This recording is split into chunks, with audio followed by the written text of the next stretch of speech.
Bugün medeniyetimizin baş şehri İstanbul'umuzdayız. 2002 yılında sadece 27.927 yatağı, ki bunların birçoğu koğuş sisteminde olan yataklarımızı 2025 yılı itibariyle %65 arttırarak 46.034'e çıkarttık ki Ataşehir'de Sayın Valimizin ve Valiliğin uğraşları sonucunda İPKB kapsamında Fatih Sultan Mehmet Eğitim Araştırma Hastanemizin yenilenmesi sağlanacak. İnşallah 1200 yataklı çok modern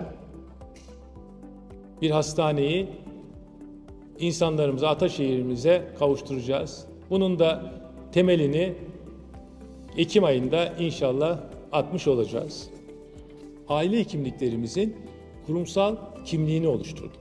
İstanbul'da şu ana kadar 34 aile hekimliğimizin inşaatı devam ediyor. İstanbul'da bu yatırımlar bittiği zaman yaklaşık 335 milyar liranın üzerinde bir sağlık yatırımı yapılmış olacak. Biz sağlıkta dünyanın en iyi sağlık hizmeti sunan ülkelerinden bir tanesiyiz. İstanbul bu konuda en iyi sağlık hizmetini hem kalitesiyle hem altyapısıyla sunabilen bir il.